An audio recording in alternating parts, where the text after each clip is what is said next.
All frucked up. Tuesday, July the 22nd, 2025, day 79 on the sugar diet, I believe. So, there was a comment that was made the other day about potentially offering up a framework for someone that's looking to get into a program, air quotes. And, just sitting here, things that come to mind, step one, make the decision that you're sick of being sick, or insert, descriptive term in place of sick. It could be you're sick of carrying excess body fat. You're sick of clothes not fitting the way you'd like. Whatever it is that you're sick of, decide that you're done with that. Decide, literally make the decision that you're going to take the steps to achieve the outcome that you want. Step two, people always talk about giving up food, giving up food. I don't like that phrase, giving up. I think that language is counterproductive, even in the context of eliminating a problem food. So, what I would suggest in its place is to decide on one food decision that you find yourself making, perhaps when you're emotional, but you keep making this food decision even though you know it's counterproductive to your health, it's counterproductive to your goals, and let go of that. Choose to let go of that food choice. Let it go. Don't make that food choice anymore.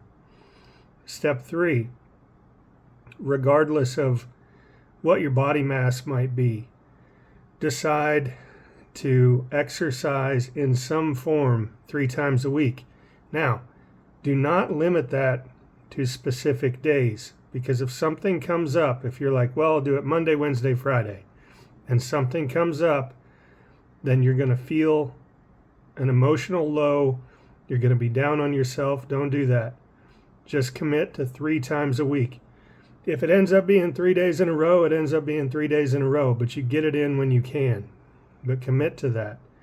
If it's, walking a lap around your block, around your local Walmart, whatever, get some steps in, whatever it is. Body weight squats in your living room while you're watching TV, whatever it is. And do what you can do with relative comfort. I don't want people, straining and overdoing it, especially if they have a high body mass. Take it easy. Show yourself some love. Push yourself a little bit, but don't overdo it. If it becomes something miserable, then you're not going to stick to it. So stay within your limits. Stay comfortably within your limits. For now, you can push yourself later. But commit to 3 times a week, doing some form of exercise.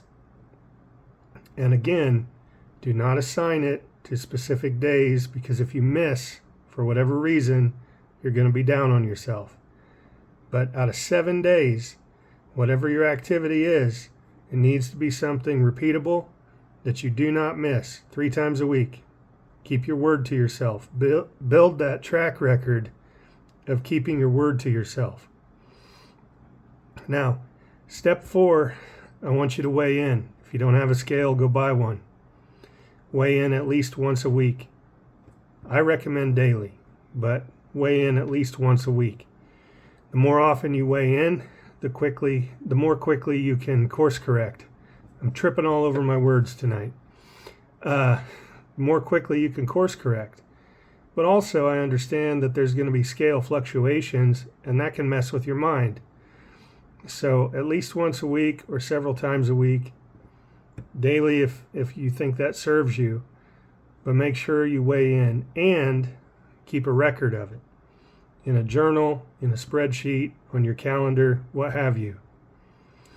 And then step 5, I would say every 2 weeks, revisit step 1, top of the list, all right? What's the decision that you're making now to further improve your health? Or whatever your goal might be. Step 2, what other food decision can you let go of? Can you stop making? What else? What else? What else? You know, as you work through the list every couple of weeks. And this is just a very rudimentary, very conservative approach. You know, step 3, what's another form of exercise that you can introduce 3 times a week?